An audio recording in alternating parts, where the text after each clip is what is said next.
नमस्कार। अगला जो ये क्लास है, आगे क्लास में जो हम पढ़ा रहे थे, क्या निराश हुआ जाए, निबंध। मैंने निबंध के बारे में आपको थोड़ा सा बताया था, लेखक के बारे में बताया था, और क्या निराश हुआ जाए। इस निबंध में लेखक ने जो बात बताई है कि हम हर रोज समाचार पत्र, ये निबंध बहुत साल पहले लिखा गया है। उस समय ये टीवी वगैरह था नहीं। समाचार पत्र, अखबार, जिसे हम गुजराती में मैंने आपको बताया छापू कहते हैं, उसके माध्यम से देश विदेश के समाचार लोगों तक पहुंचते थे, लोग वो प्राप्त करते थे। तो जैसे ही अखबार आता है, अखबार में समाचार जैसे ही हम पन्ने पर पढ़ते हैं, तो हर रोज ऐसे समाचार भरे रहते हैं जिससे हमें निराशा होती है, हमें हताशा होती है।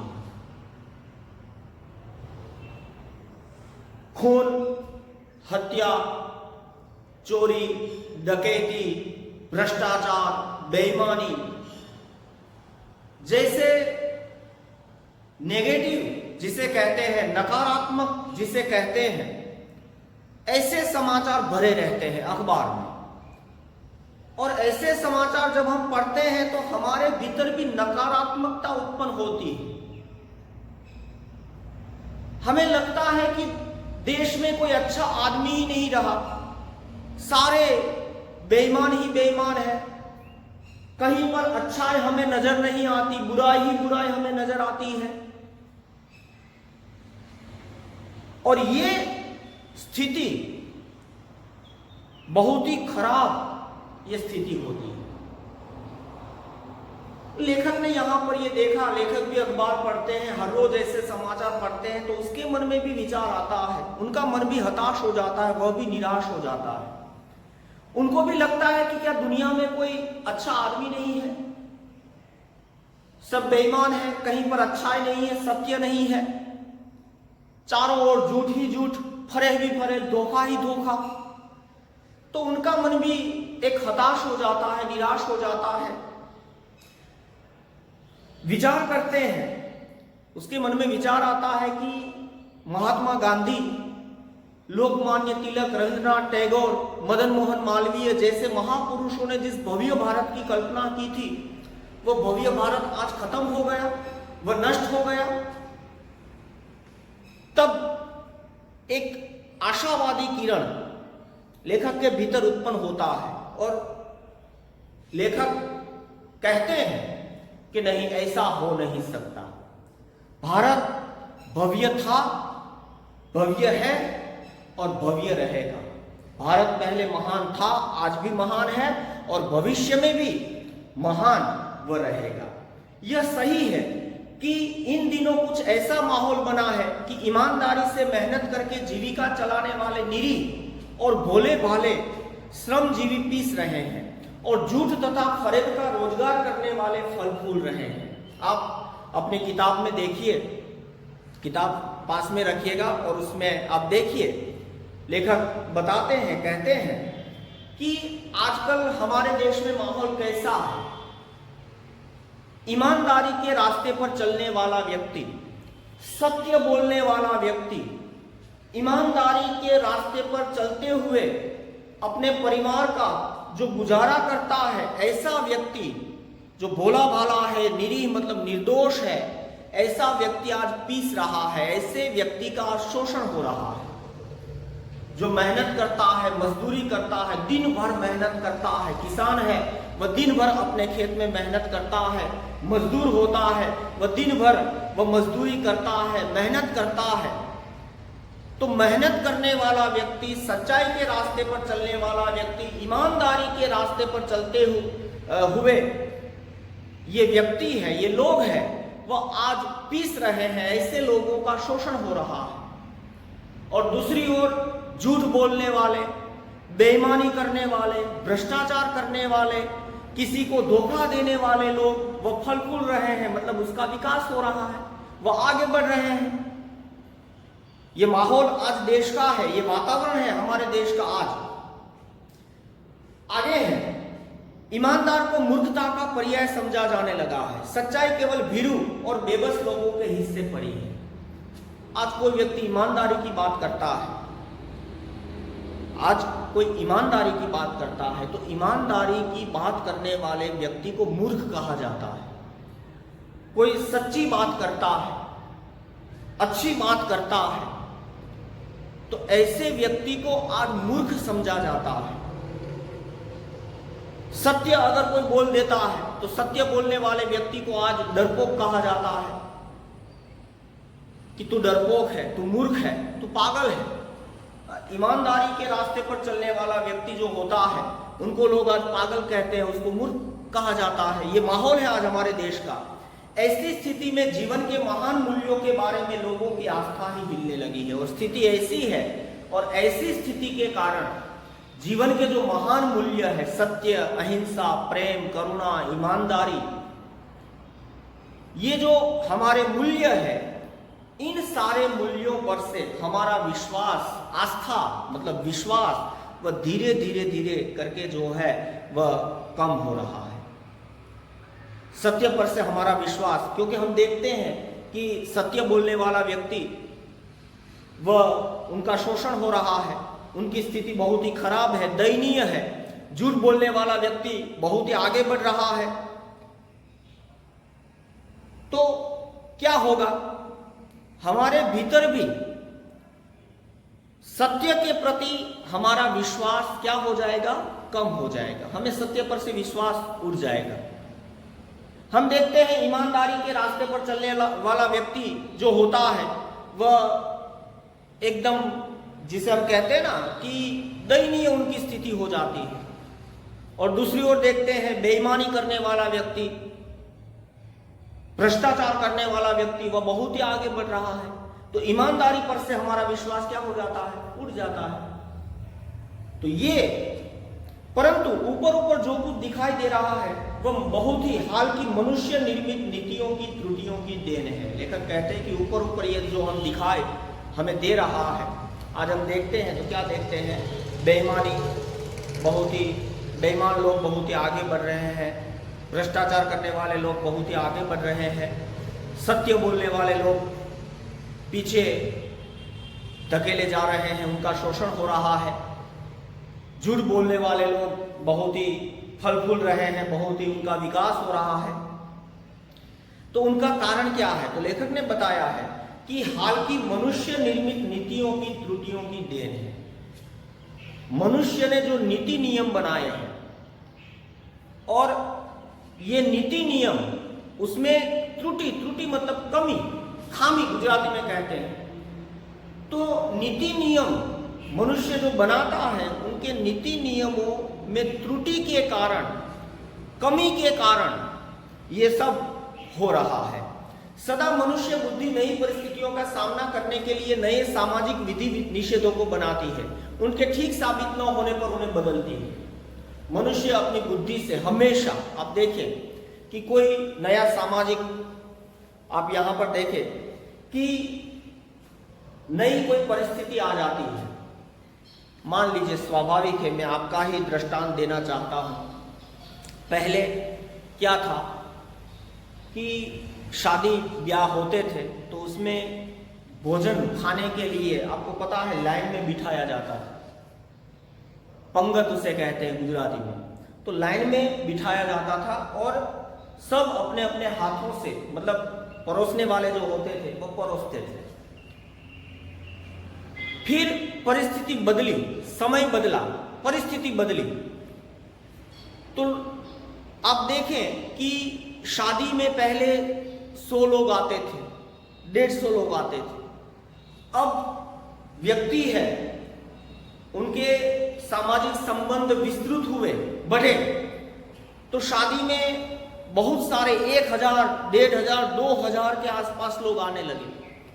तो अब ये नई परिस्थिति सामने आई तो लोगों ने एक नियम बनाया, नियम बदला। क्या बदला नियम?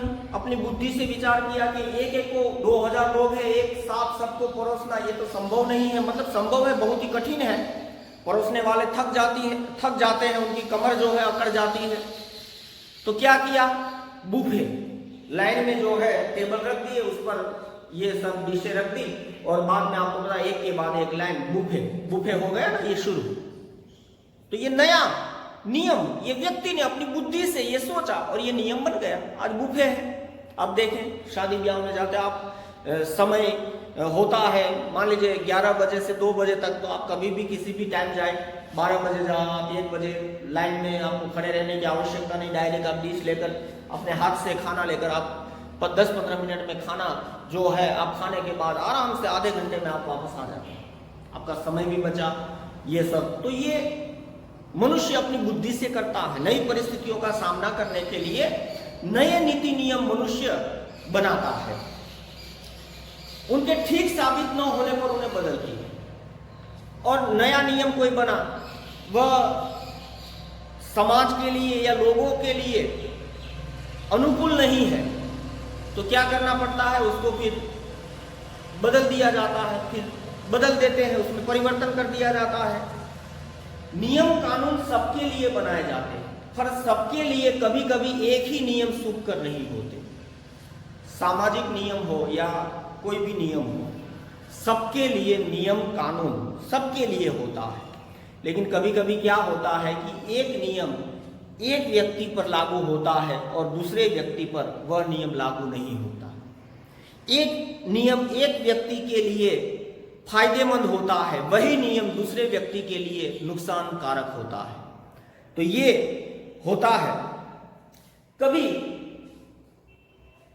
सामाजिक कायदे कानून कभी युग युग से परीक्षित आदर्शों से टकराते हैं। इससे ऊपरी सतह आलोड़ित भी होती है, पहले भी हुआ है, आगे भी होगा।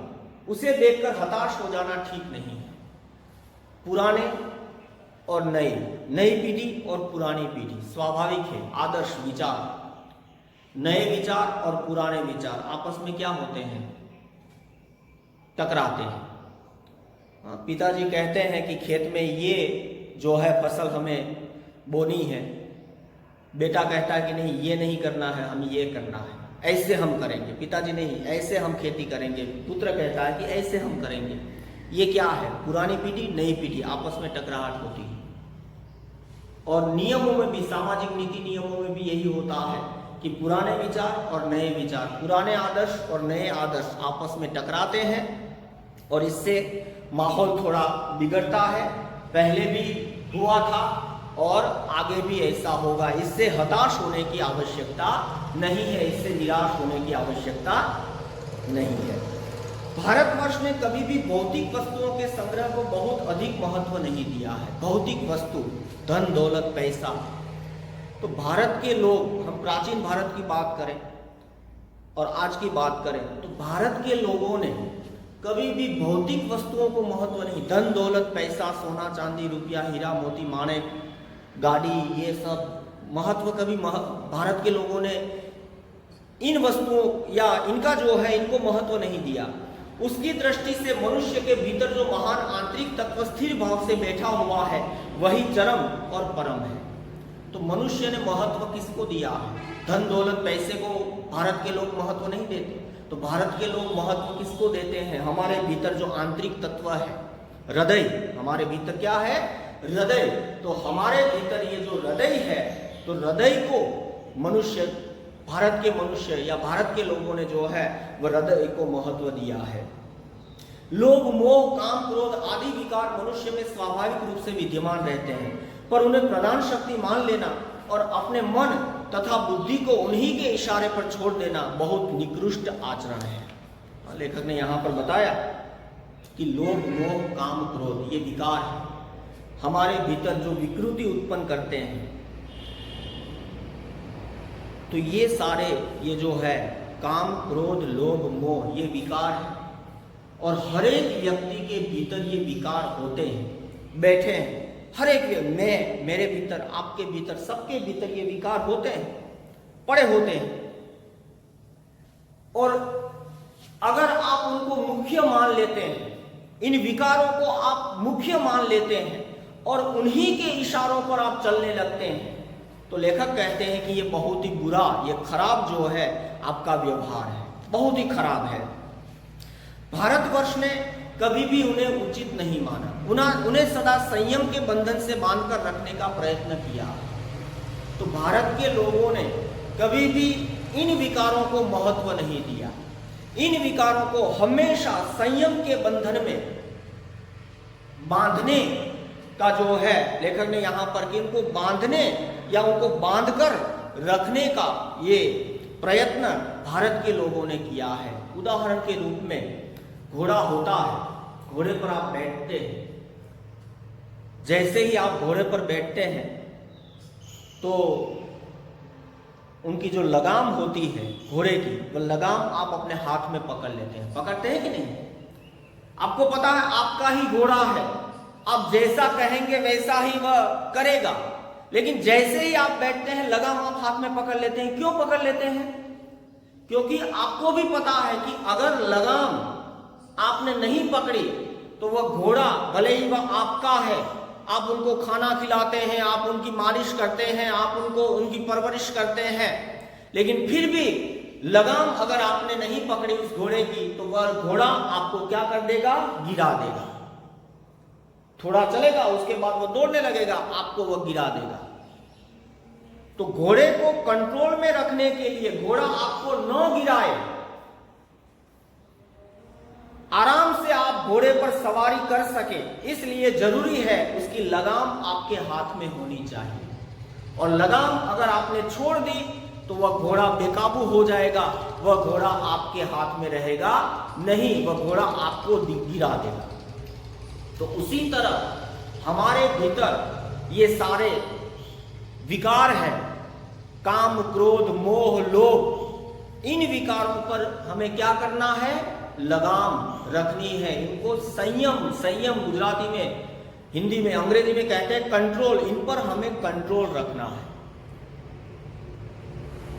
और अगर आप कंट्रोल नहीं रखते तो क्या हो जाएगा? ये विकार आप पर हावी हो जाएंगे और जिस तरह से घोड़ा गिरा देता है उसी तरह ये विकार आप पर बैठ जाएंगे और आपको गिरा देंगे। तो इसीलिए लेखक यहाँ पर कहते हैं कि विकार तो सब में होते हैं, ये सारे विकार हमारे भीतर पड़े हैं, लेकिन इन विकारों पर हमें कंट्रोल रखना है, संयम रखना है। और हम अगर संयम रखते हैं तो ये विकार हमारा कुछ भी बिगाड़ नहीं सकता, ये विकार हमारा कुछ भी बिगाड़ नहीं सकते। इसीलिए इन विकारों पर हमें कंट्रोल रखना है, हमें लगाम ये रखनी है। परंतु भूख की उपेक्षा नहीं की जा सकती, बीमार के लिए दवा की उपेक्षा नहीं की जा सकती, गुमराह को ठीक रास्ते पर ले जाने के उपायों की उपेक्षा नहीं की जा सकती। स्वाभाविक है, भूख लगती है तो क्या करते हैं आप? क्या करते हैं? भोजन करते हैं, खाना पड़ता है ना, भूख लगती है तो भोजन करना ही पड़ता है। बीमार पड़ते हैं तो दवा लेनी ही पड़ती है। उसी तरह कोई व्यक्ति रास्ता भटक गया, गुमराह, यहां पर शब्द है गुमराह, गुमराह मतलब रास्ता भटका हुआ, कोई गलत रास्ते पर चला गया, चोरी के रास्ते पर, बेईमानी के रास्ते पर, कोई व्यक्ति है शराब पीने लगता है, दारू पीने लगता है, जुआ खेलने लगता है, मतलब क्या है? ये रास्ता भटक गया है, गुमराह हो गया है। और ऐसे गुमराह व्यक्तियों को सही रास्ते पर लाने के लिए हमें क्या करना पड़ेगा? प्रयत्न करना पड़ेगा। कोई शराब पीता है, जुआ खेलता है, बेईमानी करता है, झूठ बोलता है, भ्रष्टाचार करता है, तो ये सब रास्ता भटके हुए हैं। और जो व्यक्ति रास्ता भटक जाता है, गुमराह हो जाता है, उसको सही रास्ते पर लाने के लिए हमें प्रयत्न करने ही पड़ेंगे, हमें प्रयत्न करना पड़ेगा। ऐसा प्रयत्न करें कि ये गुमराह जो होता है वह वापस सही रास्ते पर आ जाए। कभी कभी गाड़ी पर हम जाते हैं ना, तो साइड में मान लीजिए कोई ऐसा दिमाग में आ जाता है, या किसी भी कारण से जो है गाड़ी साइड में हो जाते हैं, मतलब नीचे उतर जाती है रास्ते से, तो हम क्या करते हैं, नीचे चलने देते हैं, ऐसे ही जो है नहीं, क्या करेंगे, वापस धीमी गाड़ी करके उसको रास्ते पर ले आएंगे। होता है ना ऐसा। तो उसी तरह कोई व्यक्ति अगर रास्ता भटक जाता है, गुमराह हो जाता है, तो उसको सही रास्ते पर लाने के लिए हमें प्रयत्न करना पड़ेगा। हुआ यह है कि इस देश के कोटि कोटि दरिद्र जनों की हीन अवस्था को दूर करने के लिए ऐसे अनेक कायदे कानून बनाए गए हैं जो कृषि, उद्योग, वाणिज्य, शिक्षा और स्वास्थ्य की स्थिति को अधिक उन्नत और सुचारू बनाने के लक्ष्य से प्रेरित है। क्या होता है भारत में, भारत की हम बात करें तो भारत में करोड़ों ऐसे गरीब लोग हैं, दरिद्र जन मतलब गरीब। तो गरीबों की स्थिति को सुधारने के लिए, गरीबी दूर करने के लिए हमारी सरकार, पहले की सरकार थी, वह भी आज भी हमारी ये सरकार है, वह अनेक योजनाएं बनाती है। मान लीजिए कृषि उद्योग है, कृषि उद्योग को आधुनिक करने के लिए, कृषि उद्योग का विकास करने के लिए, वाणिज्य, शिक्षा को बेहतर बनाने के लिए, एजुकेशन सिस्टम को आगे बढ़ाने के लिए या उनका विकास करने के लिए, स्वास्थ्य की स्थिति को बेहतर करने के लिए, गरीबी को दूर करने के लिए सरकार बहुत सारे प्रयत्न करती है, बहुत सारी ऐसी योजनाएं सरकार बनाती है। परंतु जिन लोगों को इन कार्यों में लगना है, उनका मन हर समय पवित्र नहीं होता। प्रायः वे ही लक्ष्य को भूल जाते हैं और अपनी ही सुख सुविधा की ओर ज्यादा ध्यान देने लगते हैं।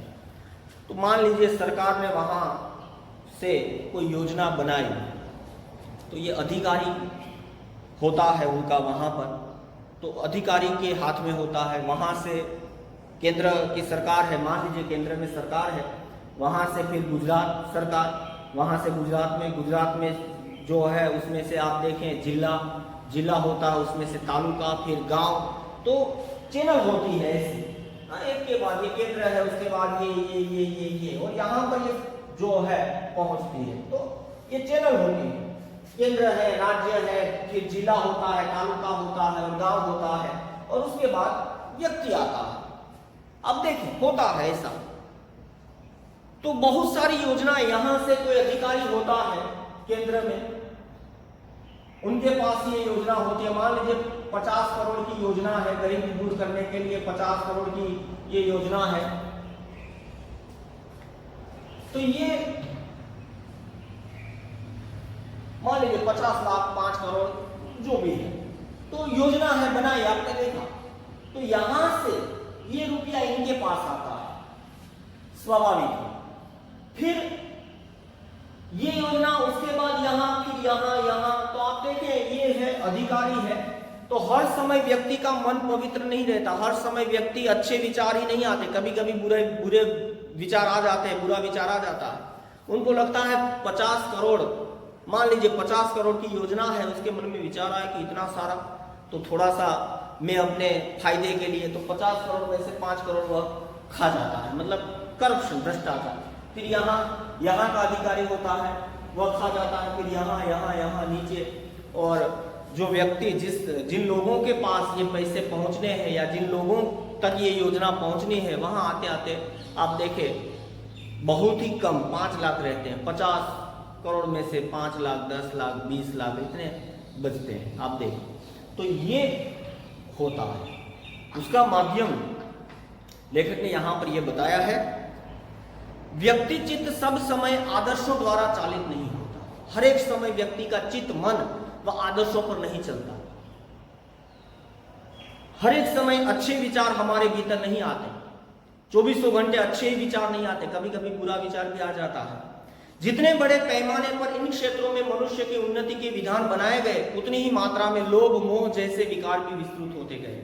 लक्ष्य की बात भूल गई, आदर्शों को मजाक का विषय बनाया गया और संयम को दकियानुसी मान लिया गया। मैंने बताया ना कि जितने बड़े पैमाने पर आप देखें, 50 करोड़ की योजना है, व्यक्ति विचार करता है, उसमें से 5 करोड़ वो खा जाता है, फिर दूसरा खा जाता है उसके मन में, तो अपनी सुख सुविधा की ओर बेईमानी, भ्रष्टाचार करने लगे। उनका जो लक्ष्य है, जो कर्तव्य है, वो भूल जाते हैं, अपने फायदे के लिए विचार करते हैं। और कोई व्यक्ति अगर ऐसा होता है, कोई एक व्यक्ति है ऐसा होता है, मान लीजिए सामान्य उदाहरण देता हूँ, आपके मन में विचार आता है, अच्छे ही विचार आते हैं, चोरी नहीं करनी चाहिए, रास्ते में आप जा रहे हैं, 100 रुपये मिलते या कोई भी कितना भी रुपया मिलता है वह नहीं लेना चाहिए, लेना चाहिए तो जितना जिसका होता है उन तक पहुंचा देना चाहिए, ये हमारे भीतर अच्छे विचार आते हैं। आप जा रहे हैं रास्ते में, 1000 रुपया आपको मिले तो आपके मन में विचार आता है, नज़दीक त्योहार नज़दीक होते हैं, मेला होता है, कोई भी आपके मन में विचार आए 1000 रुपये, पहले तो विचार आता है कि ये जिसके हैं उनको लौटा दूँ, पिताजी को दे दूँ, वो वापस जिसके होंगे वह पहुंचा देंगे। फिर मन में विचार आता है बुरा विचार कि नहीं, इसमें से 500 रख लेता हूँ या नहीं बताता हूँ, क्योंकि मेला आएगा तो 1000 रुपये होंगे तो मेला अच्छे से मेला करूँगा। और आपके मन में बुरा विचार आया, आप अपने पर्स में वह आपने रख लिया, आपने नहीं दी।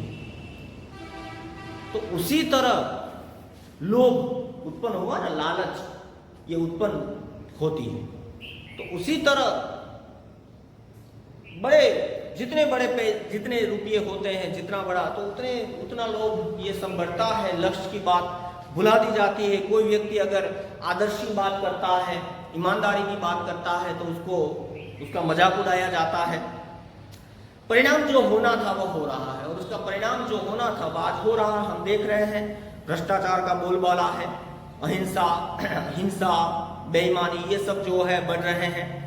यह कुछ थोड़े से लोगों के बढ़ते हुए लोग का नतीजा है। लेखक कहते हैं थोड़े से लोग, ऐसे जो अधिकारी होते हैं, तो ऐसे लोगों के बढ़ते हुए लोग का ये नतीजा परिणाम है। परंतु इससे भारतवर्ष के पुराने आदर्श और भी अधिक स्पष्ट रूप से महान और उपयोगी दिखाई देने लगे हैं। तो इससे हताश होने की आवश्यकता नहीं है, भले ही बुराई है या ये सब, तो हमारे ये जो आदर्श है, जो मूल्य है, वो और भी अधिक स्पष्ट रूप से दिखाई देने लगे हैं। आगे का अगली क्लास में लेंगे। धन्यवाद।